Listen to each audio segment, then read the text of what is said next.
இனி எல்லாம் பயமே. திகில் கதை. 2 மாதங்களாக ஒரு வேலை விஷயமாக தேவக்கோட்டையில் தங்கி இருந்த கேசவன் அன்று இரவு தேவக்கோட்டையிலிருந்து கிளம்பி தஞ்சாவூர் செல்லும் 10:30 மணி பஸ்ஸில் ஏறி அமர்ந்து கண்டக்டரிடம் அவனது ஊரான திருக்கானூர்பட்டியில் நிறுத்தும்படி சொல்லிவிட்டு கண் அயர்ந்தான். கண்டக்டர் அவனை எழுப்பி விட்டதும் பஸ்ஸை விட்டு இறங்கி தன் கிராமத்தை நோக்கி நடக்க ஆரம்பித்த போது கும்மிருட்டாக இருக்கிறதே என்று யோசித்த போது தனக்கு முன் யாரோ ஹரிக்கின் விளக்குடன் யாரோ செல்வது தெரியவே வேகமாக ஓடி அந்த ஆசாமியை நெருங்கினான். அருகில் சென்றபோது அங்கு நடந்து போவது சுடுகாட்டில் வெட்டியானாக இருக்கும் சுடலை என்பதை அறிந்து நிம்மதியுடன் சுடலை, இருட்டில் என்ன தனியா பயமில்லாமல் என்று சொன்ன கேசவன் தன் கருத்தை மாற்றிக்கொண்டு, ஆமா, உனக்குத்தான் பேய் பிசாசுக்கு பயம் கிடையாது என்று அவர் அருகில் நடந்தான். சுடலை சிரித்தபடி, சாமியோ, பேயின்னு தெரியாத வரைக்கும் பயம் இருக்காது, புரிஞ்சுதா? இப்ப நீ கூட என்கிட்ட பயம் இல்லாம பேசிக்கிட்டு வர, ஆனா போன வாரம் நான் செத்து போயிட்டேன், தெரிஞ்சா பயப்படுங்க தானே என்று சொல்லி முடித்த போது கேசவன் பொத்தென்று தரையில் விழுந்தான். ஒரு லூப் கதை. சடார் என்று கண் விழித்து பார்த்தபோது அவனுக்கு பயத்தில் வேர்த்தி கொண்டிருந்தது. அடித்த அலாரத்தை அமர்த்தி விட்டு எழுந்தான். பல் துலக்கினான், காஃபி குடித்தான், மழித்தான், குளித்தான், சாப்பிட்டான். ஊதா சட்டை கருப்பு பெட்டை அணிந்து கொண்டான். லஞ்ச் பாக்ஸை எடுத்துக்கொண்டு அலுவலகம் சென்றான். உழைத்தான், டீ குடித்தான், சோம்பல் முறைத்தான். மதியம் ஆனதும் லஞ்ச் பாக்ஸை எடுத்து திறந்தான். உள்ளே உப்புமாவை பார்த்ததும் மயங்கி விழுந்தான். சடாரென்று கண் விழித்து பார்த்தபோது அவனுக்கு பயத்தில் வியர்த்து கொண்டிருந்தது. அடித்த அலாரத்தை அமர்த்தி விட்டு எழுந்தான். மரண கிணறு. அந்த கிராமத்தின் எல்லையை தாண்டி இருந்த அந்த பழைய கிணற்றிலிருந்து ஒவ்வொரு நள்ளிரவிலும் ஒரு குரல் யாருடைய பெயரையோ சொல்லி அழைப்பதாக ஒரு வதந்தி நிலவியது. அதை பொய்யென்று நிரூபணம் செய்ய வேண்டும் என்று நினைத்த ஒரு இளைஞன் ஒரு நாள் இரவு அந்த கிணற்றின் அருகே சென்று நின்றான். இருட்டில் டார்ச் லைட்டோடு சிறிது நேரம் காத்திருந்த அவன் கிளம்ப முற்பட்ட போது கிணற்றில் இருந்து யாரோ அவனுடைய பெயரை சொல்லி அழைத்தார்கள். பயந்து போன அவன் வீட்டுக்கு திரும்பிய போது அவனுடைய வீட்டின் சுவற்றில் மாலை அணிவித்து கீழே விளக்கு ஏற்றப்பட்டிருந்த படத்தில் அவன் சிரித்து கொண்டிருந்தான். மச்சக்காரி. அவனுடைய மனைவி இறந்ததற்கு பின் அவன் தான் கல்லூரியில் படிக்கும்போது காதலித்த பெண்ணையே திருமணம் செய்து கொண்டான். அவனுடைய 2 வயது குழந்தை இரவில் யாருடனோ பேசும் சத்தம் கேட்பதால் ஒரு சிசிடிவியை குழந்தையின் அறையில் பொருத்தினான். மறுநாள் எழுந்து அந்த வீடியோவை பார்த்தபோது குழந்தை எந்த சலனமும் இன்றி சமத்தாக தூங்கி கொண்டிருந்தான். ஆனால் 8 அடி உயரத்தில் அவன் பொருத்தியிருந்த கேமராவை அடிக்கடி எதுவோ மூடுவதை போல உணர்ந்தான். கேமராவில் ஏதாவது பிரச்சனையா என்று அறிய அவன் அந்த வீடியோவை ஸ்லோ மோஷனில் பார்த்தபோது ஒரு கை கேமராவை மறைப்பதை போல் இருக்கவே, அதை ஜூம் செய்து பார்த்தபோது ஒரு கை அதை மறைப்பதையும் அந்த கையில் ஒரு மச்சம் இருப்பதையும் அது இறந்து போன அவனுடைய மனைவியின் கைகள் என்பதை உணர்ந்து மயங்கி விழுந்தான். நிழல் நிஜமாகிறது. சேரன் தன் கையில் இருந்த பூங்கொத்தை அந்த பாலத்தின் மேல் வைத்துவிட்டு பார்த்தபோது நிலா வெளிச்சத்தில் அவனது நிழல் கீழே ஓடும் தண்ணீரில் தெரிந்தது. 2 வாரத்திற்கு முன் இதே பாலத்தின் மேல் இருந்து அவனது பிசினஸ் பார்ட்னர் சுந்தரை தள்ளிவிட்டு கொலை செய்தது சேரனின் நினைவிற்கு வந்தது. சுந்தர் நியாயம் தர்மம் என்று பேசாமல் சேரன் சொன்னபடி பிசினஸ் செய்வதற்கு ஒத்துழைத்திருந்தால் அவனும் உயிரோடு இதே பாலத்தில் சேரனின் அருகே நின்றிருப்பான். யோசித்து கொண்டிருந்த சேரனின் தோளை யாரோ தொட்டதை போல தோன்றவே அவன் திரும்பி பார்த்தபோது அங்கே யாருமே இல்லை என உணர்ந்து பாலத்தின் கீழே பார்த்தபோது அவனுக்கு அருகில் இன்னொரு நிழல் தெரிந்தது. நடமாட்டம். நள்ளிரவு 2 மணிக்கு நான் வீட்டில் தனியாக இருந்தபோது மொட்டை மாடியில் யாரோ நடக்கும் சத்தம் கேட்டது. கையில் டார்ச்சை எடுத்துக்கொண்டு மனதில் பயத்துடன் மாடியில் சென்று பார்த்தபோது அங்கே யாரும் இல்லை. நான் கீழே இறங்கி வந்தவுடன் என் மொபைலுக்கு ஒரு புதிய ஒலி செய்தி வந்தது. அதை கேட்டபோது இறந்து போன என் கணவனின் குரலில், மொட்டை மாடியில் யாரும் இல்லை என்று உறுதியா பாத்தியா என்று ஒலித்தது. மெல்ல சாத்தியது கதவு. பரபரப்பான நகரத்தின் புறநகர் பகுதியில் தனி வீட்டில் மாலினியின் குடும்பம் வசித்து வந்தது. சிட்டியின் மத்தியில் அவர்களுக்கு ஒரு சொந்த அபார்ட்மெண்ட்டும் இருக்கிறது.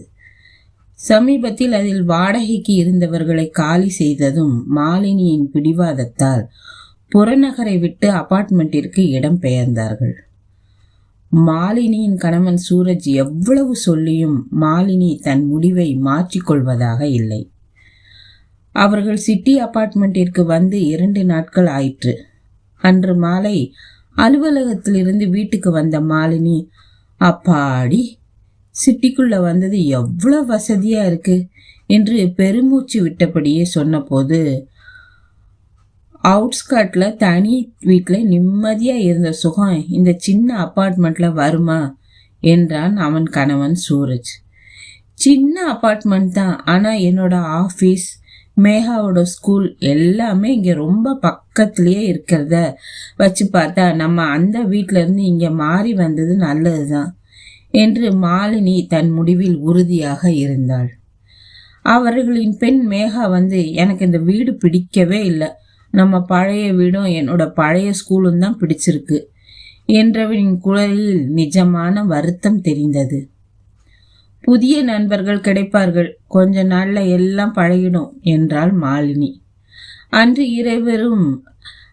இரவு அனைவரும் உறங்க தயாரான போது மேகாவின் அறையின் கதவு தானாக மூடிக்கொண்டதை பார்த்த சூரஜ், ஜன்னலை திறந்து வச்சியா என்று சொல்லிக்கொண்டே சென்று பார்த்தான்.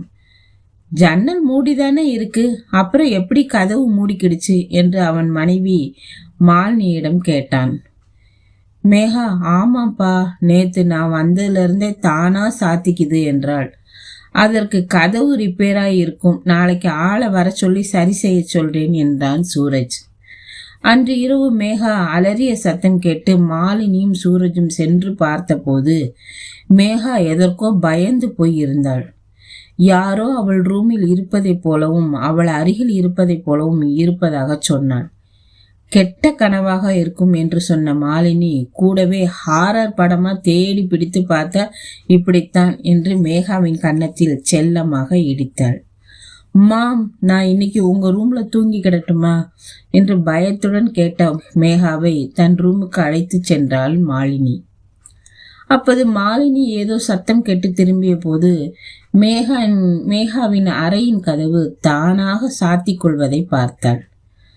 மறுநாள் காலையில் கதவை சரி பார்ப்பார் வந்து பார்த்துவிட்டு கதவில் எந்த பிரச்சனையும் இல்லை என்று சொல்லிவிட்டு ஒரு அரை மணி நேரம் அங்கேயே காத்திருந்தார். கதவு சாத்திக் கொள்ளவில்லை. அவர் சென்ற பின் முந்தைய வீட்டில் இருந்து எடுத்து வந்த பொருட்களை ஹாலில் போட்டு வைத்திருந்தார்கள். அதை மாலினியும் சூரஜும் எதை எங்கே வைக்க வேண்டும் என்று பார்த்து அதை அடுக்கி வைக்க ஆரம்பித்தார்கள். மேகாவின் பெட்ரூம் என்று லேபிள் ஒட்டியிருந்த அட்டை பெட்டியை மாலினி தூக்கி சென்று மேகாவின் அறையில் வைத்துவிட்டு திரும்பி வந்தபோது மேகாவின் அறை கதவு தானாக சாத்திக் கொள்வதை பார்த்து பயந்து போய் சூரஜிடம் சொன்னாள். சூரஜ் வந்து மேகாவின் அறை கதவை திறந்து வைத்துவிட்டு அங்கேயே சில நிமிடம் காத்திருந்தான். கதவு சாத்திக் கொள்ளவில்லை. அதெல்லாம் உன்னோட பிரமை என்று சொல்லி சிரித்தான். ஹாலில் பொருட்களை பிரித்து வைத்திருந்தாலும் மாலினியின் கண் மேகாவின் அறையின் கதவின் மேலேயே இருந்தது. சரியாக சிறிது நேரத்தில் மேகாவின் ரூமின் கதவு தானாக சாத்திக் கொள்வதை பார்த்து நடுங்கினாள். சூரஜ், சூரஜ், இந்த வீட்டில் ஏதோ அமானுஷ்யம் இருக்கு, நம்ம உடனே போயிடலாம் என்று சூரஜின் கையை இறுக்கமாக பிடித்து கொண்டாள். லூசாடி நீ என்ற சூரஜ், பேய் பிசாசு இதெல்லாம் எதுவுமே கிடையாது, கதவுல ஏதோ பிரச்சனை, அவ்வளோதான். மாலினி, ரிப்பேர் பண்றவர் காலையில் ஒரு பிரச்சனையும் இல்லைன்னு சொன்னதுக்கு அப்புறமும் கதவு தானா சாத்துதுன்னா ராத்திரி மேகா வேற பயந்தா, எனக்கு பயமா இருக்கு என்றாள். தன் அப்பா அம்மாவின் உரையாடலில் கண் விழித்து வந்த மேகா, அம்மா என்னம்மா பிரச்சனை என்று கேட்டதுக்கு இங்கே ஏதோ அமானுஷ்யம் கண்டிப்பா இருக்கு என்று சொன்னதும் மேகா என்னம்மா சொல்ற என்று அவளும் பயப்பட்டாள். சூரஜ், இப்பதானே வந்தோம், அமானுஷ்யம் எல்லாம் ஒண்ணும் இல்லை, அப்படியே காலி பண்றதுன்னா உடனே எங்க போறது என்றாய் கோபத்துடன் கேட்டான். மாலினி, நம்ம பழைய வீட்டுக்கே போயிடலாங்க, அங்கதான் இன்னும் யாரும் வாடகைக்கு வரலையே என்றாள் தீர்மானமாக.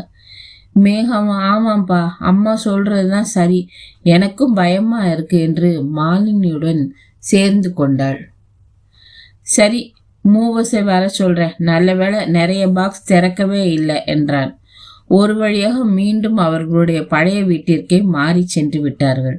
அன்று மேகா அவள் அப்பாவுடன் காரில் செல்லும்போது அவள் அப்பாவை அணைத்து கொண்டு, தேங்க்ஸ் டாடி, நம்ம பழைய வீட்டுக்கு நான் என்னோட பழைய ஸ்கூலுக்கும் திரும்பினதுக்கும் காரணம் உங்க பிளான் தான் என்றாள். நீ மட்டுமே பயப்படுற மாதிரி செமத்தியா நடிச்ச, நான் கூட ஓவர் ஆக்டிங் பண்ணிடுவேன்னு பயந்துட்டேன் என்று சொல்லிவிட்டு சிரித்தான் சூரஜ். அந்த கதவை ரிப்பேர் பண்ண வந்த ஆளு உங்க செட்டப் தானே? சரி, அந்த கதவை எப்படி டாடி மூட வச்சிங்க? மேகாவின் தலைவியை தடவிய சூரஜ், ஒரு சின்ன மோட்டார், ப்ளூடூத் ரிமோட், அவ்வளோதான். உன் டாடி ஒரு இன்ஜினியர், ஞாபகம் வச்சுக்கோ என்று சொல்லிவிட்டு பலமாக சிரித்தான் சூரஜ். இதோட கதை முடியல, கேளுங்க. அன்று இரவு அப்பார்ட்மெண்ட்டில் இருந்து கொண்டு வந்த பொருட்களை எல்லாம் பிரிக்கும் போது மேகாவின் கதவு மெதுவாக தானாக சாத்தி கொண்டது. மேகா படபடப்புடன் ஓடி வந்தாள். அம்மா, இங்கேயும் என்னோட கதவு தானா மூடிக்குது என்றாள். மாலினி, அந்த அமானுஷ்யம் நம்மளை இங்கேயும் தொடர்ந்து வந்துருச்சு என்று பயத்துடன் சொன்னாள். சூரஜிற்கும் மேகாவிற்கும் ஒன்றும் புரியவில்லை. மாலினி பேச ஆரம்பித்தாள். கார் சீட்ல என்னோட வாய்ஸ் ரெக்கார்டரை மறந்து வச்சுட்டேன். மேகா, அது மேல உட்கார்ந்ததும் அதோட ரெக்கார்டிங் மோடு ஆன் ஆகியிருந்ததுனால நீங்க பேசுனது எல்லாம் ரெக்கார்ட் ஆகி இருந்துச்சு. நானும் அதையெல்லாம் கேட்டு உங்க 2 பேரோட பிளானை தெரிஞ்சுக்கிட்டேன் என்று சொன்ன மாலினி சூரஜை பார்த்து, நீங்க மட்டும்தான் பிளானும் பிராங்கும் பண்ணுவீங்களா? எனக்கு மோட்டரும் ப்ளூடூத்தும் தெரியும் இன்ஜினியர் சார் என்றாள் கிண்டலாக. இறுதியாக அவர்கள் மூவரும் சிரித்து கொண்டிருந்தார்கள். நிச்சயமாக நீதான். பிரியாவின் கணவன் அருண் மாடியில் இருந்து விழுந்து இறந்த பிறகு போலீஸ் அதை விசாரிப்பதற்காக இது நாள் வரை சீல் வைக்கப்பட்டிருந்த அவளுடைய வீட்டை மீண்டும் பிரியாவிடம் ஒப்படைத்ததால் அவள் மீண்டும் தனது பழைய வீட்டிற்கு வந்திருந்தாள். பெட்ரூமில் இருந்த புத்தக அலமாரியின் பின்னால் இருந்த புத்தகங்களில் பின்னால் அவள் எதையோ தேடிக்கொண்டிருந்த போது மின்சாரம் நின்று போய் வீடே இருட்டில் மூழ்கியது. பிரியா அருகில் இருந்த மெழுகுவர்த்தியை எடுத்து ஏற்றிய போது அவளுடைய போனுக்கு ஏதோ ஒரு புது நம்பரில் இருந்து, நீ அந்த ரவியோடு சேர்ந்து அருணை எப்படி கொன்றாய் என்று எனக்கு தெரியும் என்று வந்த மெசேஜை பார்த்து பிரியாவிற்கு திக்கென்றானது. பிரியா அவசரத்துடன் அந்த புத்தக அலமாரியின் நடுவே ஒரு மறைவான இடத்தில் எடுத்த லேப்டாப்பை அருகில் இருந்த டேபிளின் மேல் வைத்து சேரில் அமர்ந்து லேப்டாப்பை திறந்தாள். அருணுடைய லேப்டாப்பின் பேட்டரி 24% என்று காட்டியதை பார்த்ததும் பிரியா பரபரப்பாக அதில் எதையோ தேட ஆரம்பித்த போது அவளுடைய போனுக்கு மீண்டும் அதே நம்பரில் இருந்து, நீ போலீஸ்ல இருந்து தப்பிச்சிட்டு தான் நினைச்சிட்டு இருக்க, ஆனா நீ பண்றதையெல்லாம் நான் பார்த்துட்டு தான் இருக்கேன் என்று ஒரு மெசேஜ் வந்தது. சிறிது யோசித்த பிரியா சிரித்தபடியே கோ டு ஹெல் என்று பதில் மெசேஜை அனுப்பிவிட்டு லேப்டாப்பில் தேடுவதை தொடர்ந்த போது வீட்டின் காலிங் பெல் அடித்தது. பிரியாவின் காதலன் ரவிதான் வந்திருக்கிறான் என்று எண்ணி அவள் கதவை திறந்து பார்த்த போது வெளியே யாரும் இல்லாததால் குழப்பத்துடன் உள்ளே வந்த பிரியாவிற்கு பவர் கட்டில் காலிங் பெல் எப்படி அடித்தது என்று நினைத்ததும் ஒரு பயம் அவளை தொற்றிக் கொண்டது. பிரியா லேப்டாப்பை எடுத்துக்கொண்டு வெளியே சென்று விடலாம் என்று தீர்மானித்த சமயத்தில் மீண்டும் அவளது போனுக்கு வந்த மெசேஜில், உன் நாற்காலிக்கு கீழே பார் என்று இருந்ததை பார்த்த பிரியாவின் உடல் நடுங்க ஆரம்பித்தது. அவள் திகிலுடன் கீழே குனிந்து பார்த்தபோது கீழே ஒரு சிறிய சிவப்பு புள்ளியாக லைட்டை போல ஏதோ மின்னுவதை பார்த்ததும் அதை நெருங்கி பார்த்தபோது அது பிரியா அருணுக்கு பரிசாக அளித்த ஒரு சின்ன கேமரா என்று தெரிந்தது. அதை பார்த்து பிரியா நடுக்கத்துடன் எழுந்தபோது அவளுடைய போனில் நான் இங்கேதான் இருக்கிறேன் என்று புதிய மெசேஜை பார்த்து பயந்த பிரியாவின் பின்னங்கழுத்தில் யாரோ மூச்சு விடுவதை போல் உணர்ந்தாள். சாவி. அந்த இருட்டு இரவில் யாருமில்லாத ஒரு காட்டில் அருண் தன்னுடைய மனைவி மிருதுளாவின் உடலை குழியில் போட்டு மண்ணால் மூடிவிட்டு பெருமூச்சு விட்டான். உடனே அங்கிருந்து விரைந்து அவனது வீட்டிற்கு சென்ற அருண் கதவை திறப்பதற்காக சாவியை பேண்ட் பாக்கெட்டில் தேடினான். பாக்கெட்டில் சாவி இல்லாததால் ஒருவேளை காருக்குள் விழுந்திருக்கலாம் என நினைத்து காரின் கதவை திறந்தான். காரின் உள்ளே டிரைவர் சீட்டில் அமர்ந்திருந்த அவனுடைய மனைவி மிருதுளா அவள் கையில் வைத்திருந்த சாவியை அருணிடம் நீட்டிவிட்டு விகாரமாக சிரித்தாள். போயிடுங்க தம்பி. ஒரு பத்திரிகையில் விறுவிறுப்பான சம்பவங்களை தொடர்ந்து எழுதி வரும் நான் இந்த இரவு வேளையில் இங்கிருக்கும் மார்ச்சுவரியில் மர்மமான சம்பவங்கள் நிகழ்வதாக கேள்விப்பட்டு அதை கண்டறிந்து தகவல் சேகரிப்பதற்காக வந்திருக்கிறேன். வாசலில் இருந்த செக்யூரிட்டிக்கு தெரியாமல் நைஸாக நழுவி மார்ச்சுவரிக்குள் சென்றபோது உள்ளே இருந்த மற்றொரு செக்யூரிட்டி என்னை பார்த்தவுடன், இங்கே இந்த மோசமான இடத்துக்கு எப்படி வந்தீங்க, உடனே திரும்பி போயிடுங்க தம்பி என்று சொன்னதை கேட்டு வெளியே வந்தேன். சத்தம் கேட்டு வாசலில் இருந்த செக்யூரிட்டி என்னை வழிமறித்து விசாரித்த போது அவரிடம் பத்திரிகையாளன் என்று விஷயத்தை சொல்லிவிட்டு, இங்கே இரவு வேளையில் சில துர்மரணங்கள் நிகழ்வதாகவும் அதனால் பல அமானுஷ்யமான விஷயங்கள் நடக்கிறதாமே என்று கேட்டேன். அதற்கு அந்த செக்யூரிட்டி ஆசாமி, அது என்னவோ உண்மைதான் தம்பி, அதுல பாருங்க, இது வரைக்கும் இங்க இருந்த 2 செக்யூரிட்டிகளும் மர்மமான இம்முறையில இறந்து போயா பேயா சுத்துவதா ராத்திரி ஷிஃப்ட்டுக்கு செக்யூரிட்டி வேலைக்காக கடந்த 6 மாசமா யாருமே வர்றதில்லை என்று சொல்லிவிட்டு விகாரமாக சிரிக்க ஆரம்பித்தார்.